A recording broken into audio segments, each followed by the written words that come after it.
TSPSC aspirants అందరికి కూడా టీసాట్ తరపున శుభాకాంక్షలు.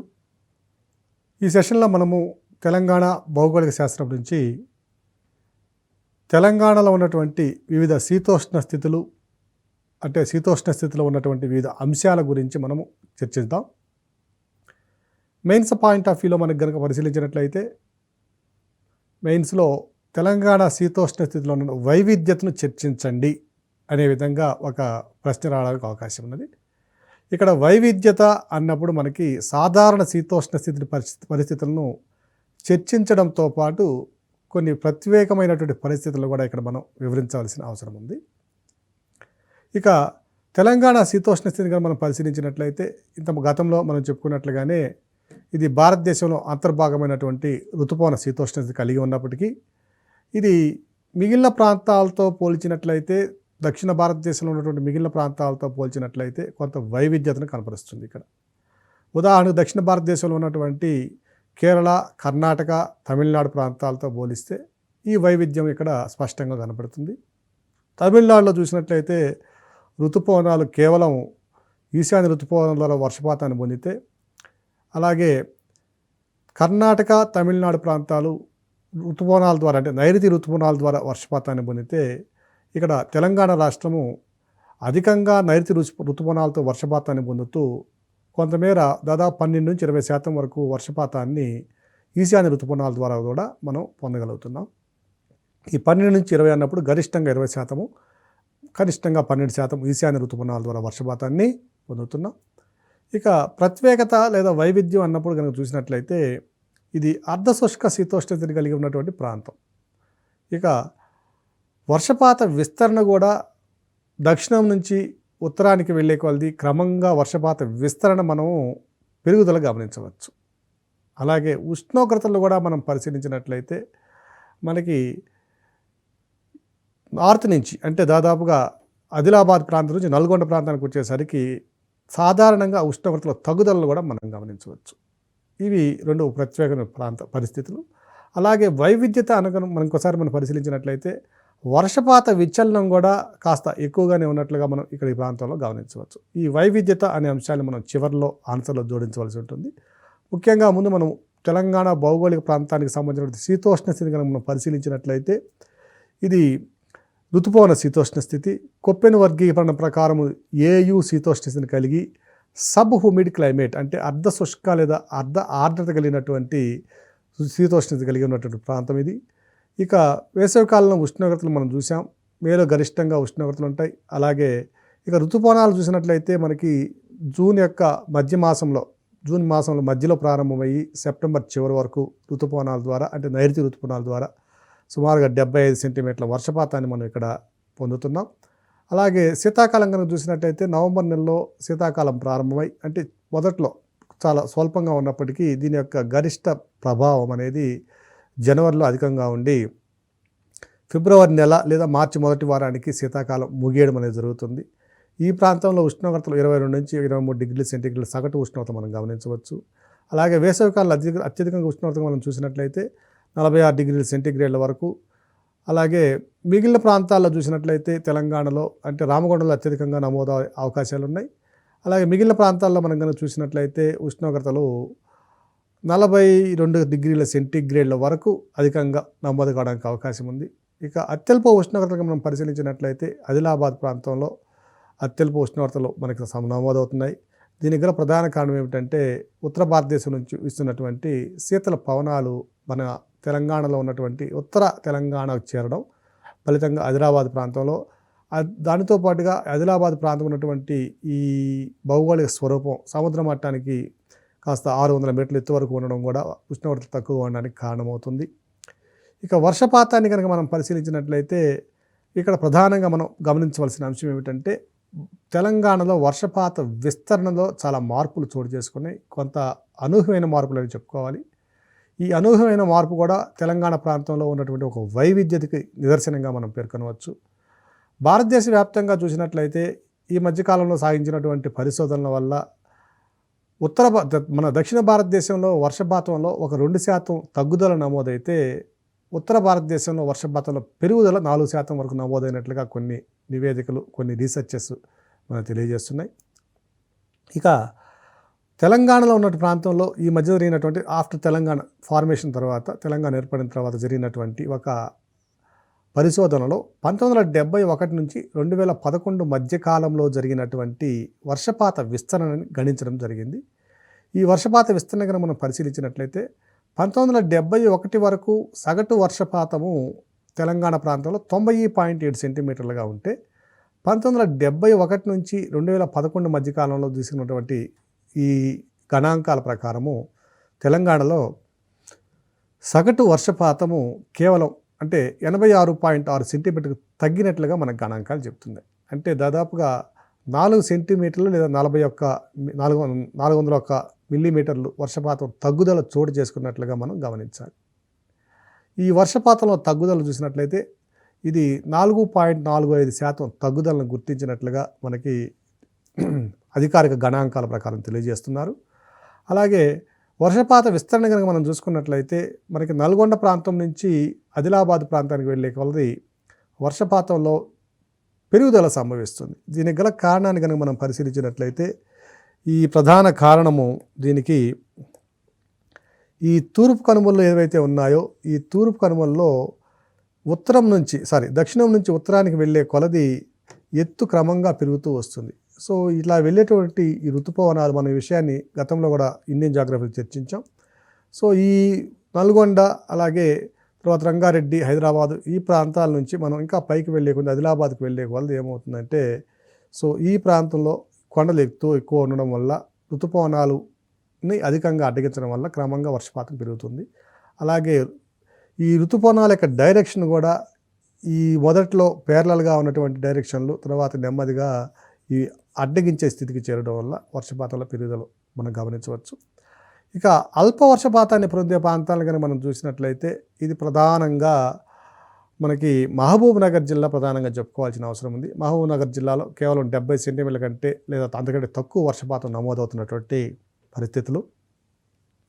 సగటును చూసినట్లయితే 64.5 లేదా 65 సెంటీమీటర్ల వర్షపాతాన్ని మహబూబ్ నగర్లో మనం చూడవచ్చు.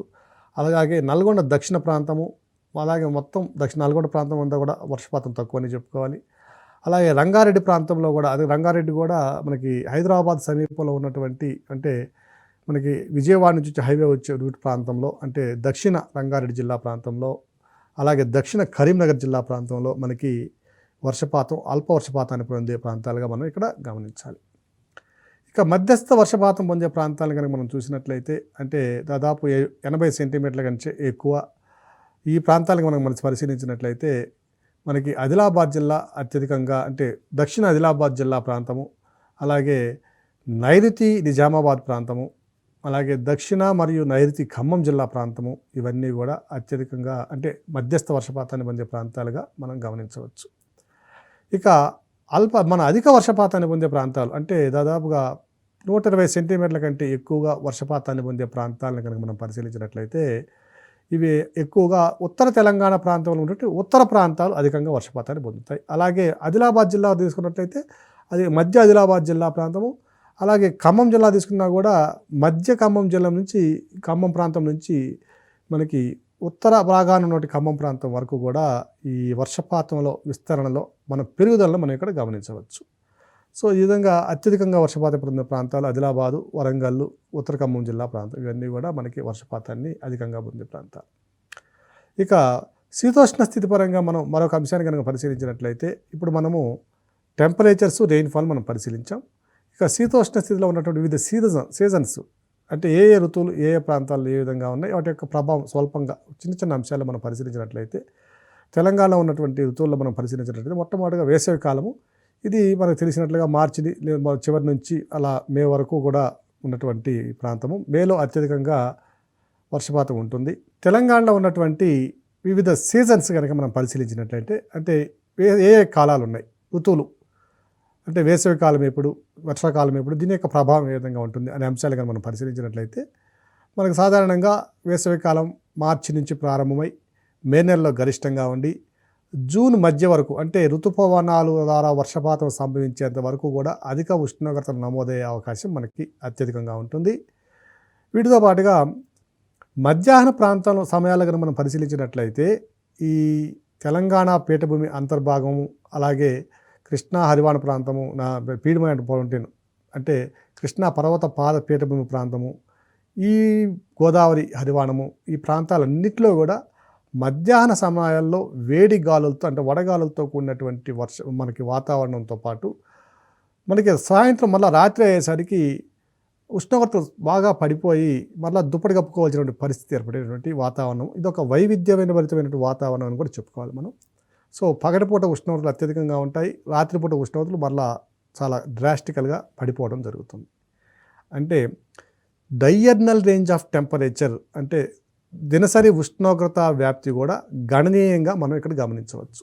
ఉదాహరణకి పగటిపూట ఉష్ణోగ్రత 36-37 డిగ్రీల సెంటీగ్రేడ్ ఉన్నట్లయితే వేసవి కాలంలో, రాత్రి సమయాల్లో మరలా తెల్లవారుజామున 2 గంటలు 3 గంటల ఆ ప్రాంతంలో ఉష్ణోగ్రతలు మరలా 20, 18, 20 ఆ ప్రాంతానికి తగ్గిపోవడానికి అవకాశం ఉంది. అంటే డయర్నల్ రేంజ్ ఆఫ్ టెంపరేచర్ అంటే దినసరి ఉష్ణోగ్రత వ్యాప్తి కూడా మనకి దాదాపుగా 15 నుంచి 20 డిగ్రీల సెంటీగ్రేడ్లకి ఉండడం అనేది కూడా తెలంగాణ శీతోష్ణ స్థితిలో ఉన్నటువంటి ఒక వైవిధ్యంగా మనం పరిగణించవచ్చు.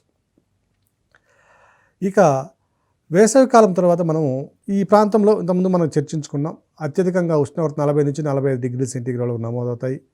ఇక హైదరాబాద్లో మాత్రం మిగిలిన ప్రాంతాల కంటే దాని యొక్క ఉష్ణోగ్రతలు కొంచెం తక్కువనే ఉండడానికి మనం గమనించవచ్చు. దీనికి కారణము హైదరాబాద్ ప్రాంతం సముద్ర మట్టానికి 540-550 మీటర్ల ఎత్తులో ఉండడానికి కారణం. ఇదే సమయంలో కనుక మనం ఆంధ్ర ప్రాంతంలో ఉన్నటువంటి కోస్తా సిటీస్లో, కోస్తా ప్రాంతాల్లో కనుక మనం పరిశీలించినట్లయితే, ఒక విజయవాడ కావచ్చు, లేదంటే విశాఖపట్నము లేదా నెల్లూరు ఈ ప్రాంతాల్లో కనుక మనం పరిశీలించినట్లయితే మనకి పగటి సమయంలో ఉష్ణోగ్రతలు అత్యధికంగా ఉండి మనకి అత్యధికంగా చెమటతో కూడినటువంటి వాతావరణం మనం గమనించవచ్చు.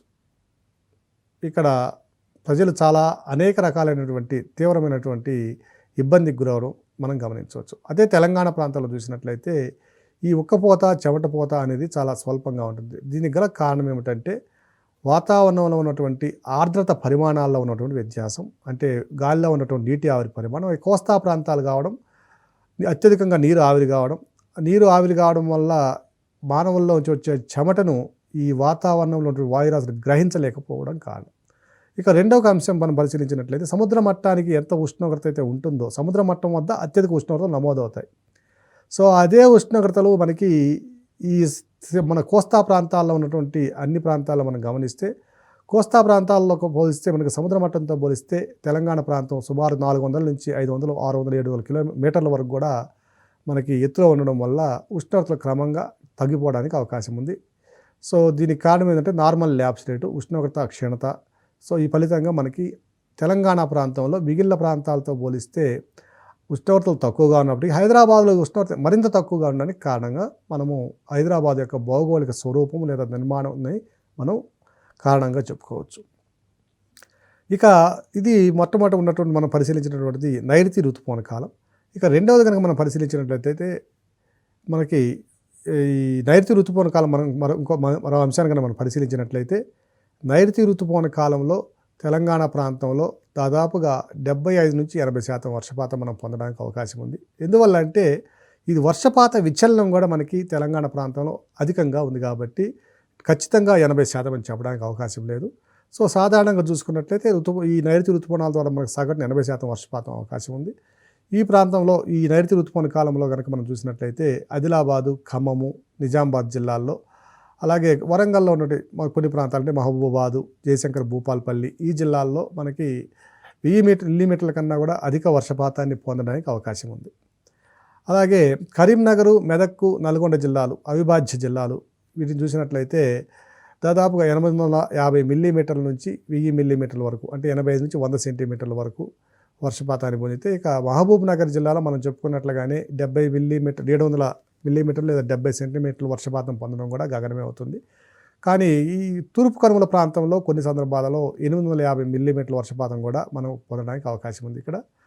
ఇక రంగారెడ్డి జిల్లాలో కూడా వర్షపాతం మనము 800 మిల్లీమీటర్లు అంటే 80 సెంటీమీటర్ల వరకు గరిష్టంగా పొందడానికి అవకాశం ఉంది. ఇక మరొక అంశాన్ని మనం పరిశీలించినట్లయితే మొట్టమొదటి వేసవి కాలం చూసాం, తర్వాత నైరుతి ఋతుపవన కాలం చూసాం. ఇప్పుడు మూడవ అంశం కనుక మనం చూసినట్లయితే ఇది రిట్రీటింగ్ మాన్సూన్ పీరియడ్, తిరోగమన ఋతుపవన కాలం. అంటే అక్టోబర్ మొదటి నుంచి ప్రారంభమయ్యే ఋతుపవనాలు తిరోగమనం చెందే ఋతుపవనాలు తెలంగాణ మీద కూడా కొంతమేర ప్రభావాన్ని చూపించడానికి పరిస్థితులు మన అనుకూలంగా ఉన్నాయి. సో ఈ ప్రాంతాలు కనుక మనం చూసినట్లయితే బంగాళాఖాతంలో ఏర్పడేటువంటి వాయుగుండాలు ఏవైతే ఉన్నాయో, తుఫాన్లు ఏవైతే ఉన్నాయో, వీటి వల్ల మనకి తెలంగాణ ప్రాంతంలో ఈశాన్య ఋతుపవనాల ద్వారా వర్షపాతం పొందడానికి అవకాశం ఉంది. సో ఈ వర్షపాతాన్ని కనుక మనం పరిశీలించినట్లయితే ప్రధానంగా మనకి ఈ నల్గొండ జిల్లా, అలాగే కొంత మహబూబ్ నగర్ జిల్లా ప్రాంతము, అలాగే కొంత ఖమ్మం జిల్లా ప్రాంతాల్లో ఈ వర్షపాతం రావడానికి అధికంగా అవకాశాలు మనం గమనించవచ్చు. ఈ ఋతుపవనాల ద్వారా అంటే తిరోగమించే ఋతుపవనాల ద్వారా మనం గతంలో చెప్పుకున్నట్లుగా, ఇంతకుముందు చెప్పుకున్నట్లుగా 20% వరకు అక్టోబర్ నుంచి నవంబర్ మధ్యకాలంలో వర్షపాతాన్ని పొందడానికి అవకాశం ఉంది. ఇక తెలంగాణలో ఉన్నటువంటి మరొక ప్రధానమైన అంశం, వైవిధ్యభరితమైన అంశం ఏమిటంటే వర్షపాత విచలనం కూడా అధికంగా ఉండడం. ఈ వర్షపాత విచలనం కూడా ఎక్కువగా ఎక్కడుంటుందంటే మహబూబ్ నగరు, నల్గొండ జిల్లాల్లో అధికంగా ఈ వర్షపాత విచలనాన్ని మనం గమనించవచ్చు. ఈ విచలనము అధికంగా ఉండడానికి గల కారణం కనుక మనం చూసినట్లయితే మహబూబ్ నగరు, నల్గొండ జిల్లాల్లో విచలనం యొక్క అధికంగా ఉండడానికి కారణం ఏంటి? దీనికి భౌగోళిక స్వరూపమే దీనికి ప్రధాన కారణంగా మనం భావించాలి.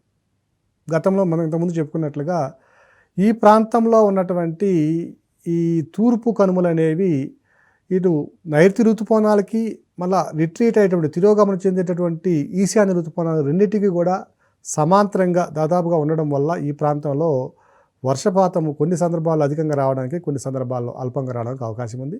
అధికంగా వర్షపాతాలు రావడానికి కారణాలు మనం పరిశీలించినట్లయితే దీనికి బంగాళాఖాతంలో ఏర్పడే తుఫాన్లు మనం ఉదాహరణగా చెప్పుకోవచ్చు. అలాగే వర్షపాత విచలనం అంటే ఎక్కువ మనకి ఈ ప్రాంతం మనకి మహబూబ్ నగర్, నల్గొండ జిల్లాల్లో ఉంటే ఉత్తర తెలంగాణలోను అలాగే వాయువ్య తెలంగాణ ప్రాంతంలో వర్షపాత విచలనం చాలా తక్కువగా ఉంటుంది.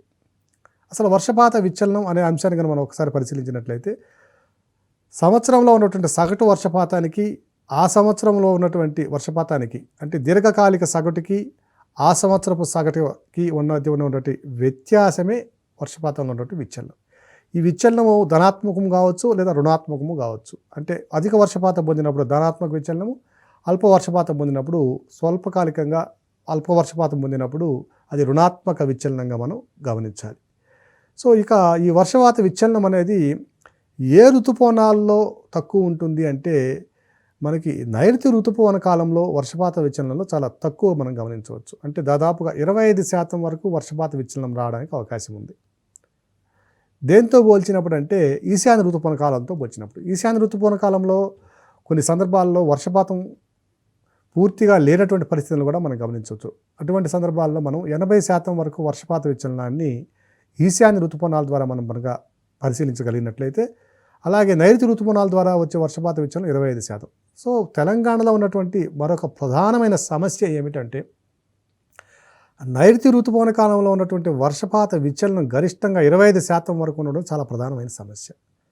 ఉదాహరణకి మహబూబ్ నగర్లో ఉన్న ప్రాంతంలో 70 సెంటీమీటర్ల వర్షపాతం సగటున మనకి వస్తూ ఉంటే దాంట్లో 25% వర్షపాతం కనుక మనకి విచలనం కనుక సంభవించినట్లయితే దాదాపుగా 17 సెంటీమీటర్ల వర్షపాతం తగ్గిపోవడానికి అవకాశం ఉంది. అంటే 70 సెంటీమీటర్ల వర్షపాతం మీద ఆధారపడినటువంటి పంటలు 50 సెంటీమీటర్ల వర్షపాతం మీద ఆధారపడి ఉత్పాదకతను ఇవ్వాలి అంటే చాలా అసాధ్యమైనటువంటి పని. అలాగే మిగిలిన ప్రాంతాల్లో కూడా ఉదాహరణకి మహబూబ్ నగర్తో పాటుగా వరంగల్, కరీంనగర్, నిజామాబాదు ఈ ప్రాంతాల్లో మనకి వర్షాధార వ్యవసాయం అనేది చాలా అధికంగా ఉంది. సో ఈ వర్షాధార వ్యవసాయం ద్వారా మనం సాగు చేసినటువంటి పరిస్థితుల్లో అధిక వర్షపాత విచలనం ఉన్నప్పుడు విత్తిన మొక్కలు మనకి మొలకెత్తి మరలా పూర్తి స్థాయిలో పెరిగే సందర్భంలో వర్షపాతం ఆగిపోయినట్లయితే రైతు చాలా తీవ్రమైన నష్టానికి గురయ్యేటువంటి పరిస్థితి మనం తెలంగాణ ప్రాంతం మొత్తం మీద కూడా మనం గమనించవచ్చు. అంటే నీటిపారుదల వ్యవస్థ పూర్తి స్థాయిలో అభివృద్ధి చెందినటువంటి అంతర్భాగం తెలంగాణలో ఉంటే అంతర్భాగ జిల్లాల్లో అంతర్భూభాగ జిల్లాల్లో మనం ఈ పరిస్థితిని మనం గమనించవచ్చు. సో వర్షపాత విచలనం కూడా మనకి ఒక తీవ్రమైనటువంటి ప్రధానమైనటువంటి వైవిధ్యంగా చెప్పుకోవచ్చు. అలాగే మనకి ఇది ఒక తీవ్రమైనటువంటి శాపంగా కూడా మనం గమనించవచ్చు. ఇక ఈశాన్య ఋతుపవనాల ద్వారా వచ్చేటువంటి వర్షపాతం అధికంగా సంభవించేటువంటి ప్రాంతాలు కనుక మనం పరిశీలించినట్లయితే ఇది భద్రాచలము, అలాగే అంటే ఖమ్మం ప్రాంతంలో ఉన్న ప్రాంతాలు మధిర, భద్రాచలము, అచ్చంపేట, అలాగే నల్గొండ జిల్లాలో ఉన్నటువంటి దక్షిణ నల్గొండ జిల్లా ప్రాంతము అంటే మిర్యాలగూడ ఈ ప్రాంతం అంతా కూడా తిప్పర్తి వరకు కూడా మనకి వర్షపాతం అధికంగా మనం ఇక్కడ గమనించవచ్చు. సో ఈశాన్య ఋతుపవనాల ద్వారా వచ్చే వర్షపాతం. ఇక 4వ కాలం కానీ చూసినట్లయితే శీతాకాలము. ఇది డిసెంబర్ నుంచి ఫిబ్రవరి వరకు ఉన్నటువంటి ప్రాంతము. డిసెంబర్ నుంచి ఫిబ్రవరి వరకు ఉన్న ఈ కాలంలో పగటి వేళల్లో వాతావరణం చాలా పొడిగా, అంటే గాలిలో తేమ శాతం చాలా తక్కువగా ఉండి ఒక వైవిధ్యభరితమైనటువంటి వాతావరణం కలిగి ఉంటుంది. రాత్రి సమయాల్లో కూడా ఉన్నటువంటి పవన వ్యవస్థను కానీ చూసినట్లయితే ఇవి కూడా శుష్క పవనాలే. ఈ శుష్క పవనాల వల్ల, అలాగే రాత్రి సమయాల్లో మనకి ఉత్తర భారతదేశంలో వస్తున్నటువంటి ఈ శీతలగాలుల ప్రభావం వల్ల అల్ప ఉష్ణోగ్రతలు నమోదయ్యేటువంటి పరిస్థితిని చాలా సందర్భాల్లో మనం గమనించవచ్చు. ఇప్పటి వరకు చూసినట్లయితే మనకి అల్ప ఉష్ణోగ్రతలు, అత్యల్ప ఉష్ణోగ్రతలు మనం చూసినట్లయితే కొమరం భీంలో 4.3 డిగ్రీల సెల్సియస్ అల్ప ఉష్ణోగ్రత నమోదు కాగా, దాని తర్వాత అత్యల్పంగా ఉన్నటువంటి ఉష్ణోగ్రత ఆదిలాబాద్లో 4.6 డిగ్రీల సెల్సియస్ నమోదు కావడం మనం గమనించవచ్చు. అలాగే వీటితో పాటుగా రామగుండం ప్రాంతము అత్యధిక ఉష్ణోగ్రత నమోదవుతున్నట్టుకి అల్ప ఉష్ణోగ్రత నమోదు కావడంలో కూడా రామగుండం ఒక స్థానాన్ని కలిగి ఉంది. అలాగే మెదక్ ప్రాంతంతో పాటు హైదరాబాద్లో కూడా అత్యల్ప ఉష్ణోగ్రతలు 10 నుంచి 11 డిగ్రీల సెంటీగ్రేడ్ల వరకు నమోదైనటువంటి సందర్భాలను కూడా మనం గమనించవచ్చు. ఇక ఋతుపవనాల ద్వారా వచ్చేటువంటి వర్షపాత విస్తరణ మరొకసారి కనుక మనం పూర్తి స్థాయిలో గమనించినట్లయితే మనకి నైరుతి ఋతుపవనాల ద్వారా సగటున వస్తున్నటువంటి వర్షపాతాలు ఇవన్నీ కూడా నైరుతి ఋతుపవనాల ద్వారా దాదాపుగా 80% అంటే 79.8% వర్షపాతం సంభవిస్తుంటే, ఈశాన్య ఋతుపవనాల ద్వారా సగటున 12.7% వర్షపాతం వస్తుంది.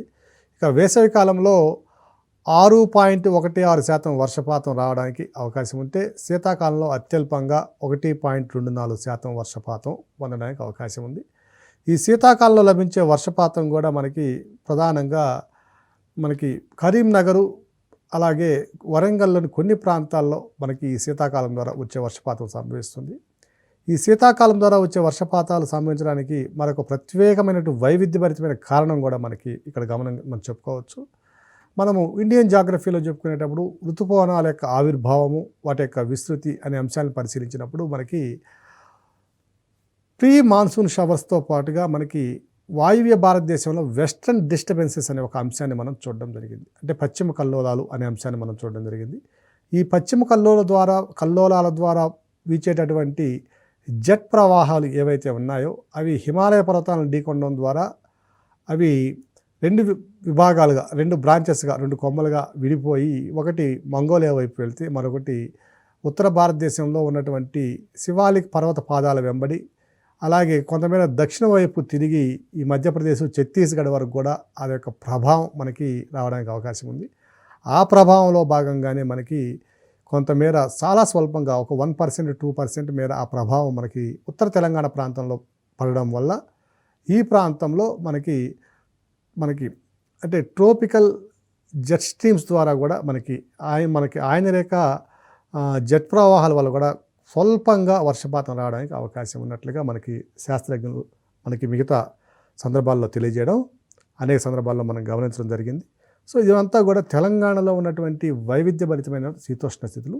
సాధారణ శీతోష్ణ స్థితులతో పాటు మనం ఇప్పుడు ఏవైతే వైవిధ్యభరితమైన శీతోష్ణ స్థితులు ఉన్నాయని పేర్కొన్నామో ఈ అంశాలన్నిటినీ కూడా సాధారణ శీతోష్ణ స్థితిని స్వల్పంగా చర్చించి వైవిధ్యభరితమైన శీతోష్ణను అధికంగా చర్చించినట్లయితే మీకు పరీక్షల్లో మెయిన్స్ పాయింట్ ఆఫ్ వ్యూలో అధికంగా మార్కులు రావడానికి అవకాశం ఉంది.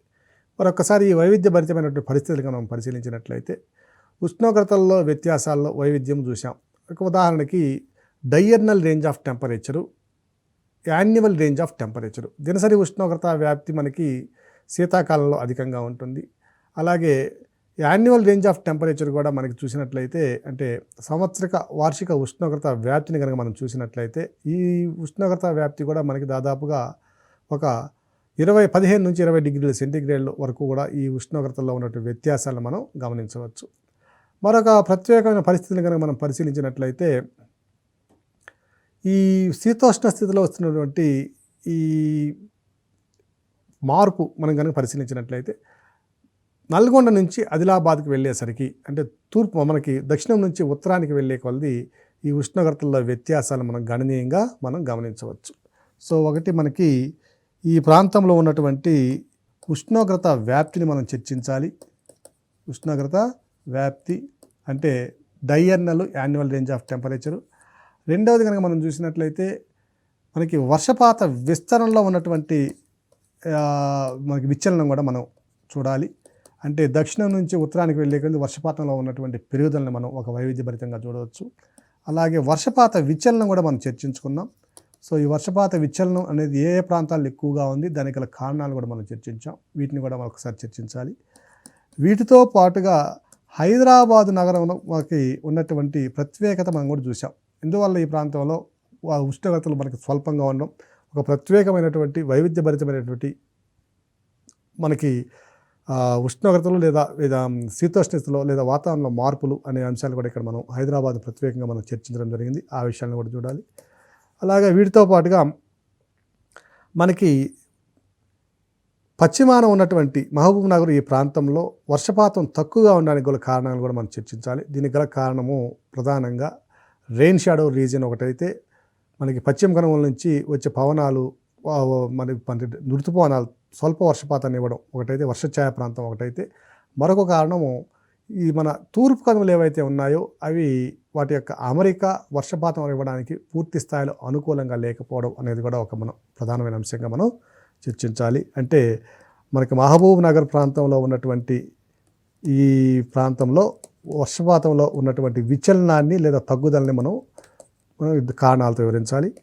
అలాగే ఉత్తర తెలంగాణలో ఉన్నటువంటి ప్రాంతాల్లో వర్షపాతం అంటే ఖమ్మం జిల్లా కానివ్వండి, అలాగే ఖమ్మము, ఆదిలాబాదు, ఈ ప్రాంతాల్లో నిజామాబాదు, ఈ ప్రాంతాలు 800 సెంటీమీటర్ల కంటే ఎక్కువ వర్షపాతాన్ని పొందే ప్రాంతాలు ఉన్నాయి. 1200 సెంటీమీటర్ల కంటే కూడా ఎక్కువ వర్షపాతాన్ని పొందే ప్రాంతాలు ఉన్నాయి.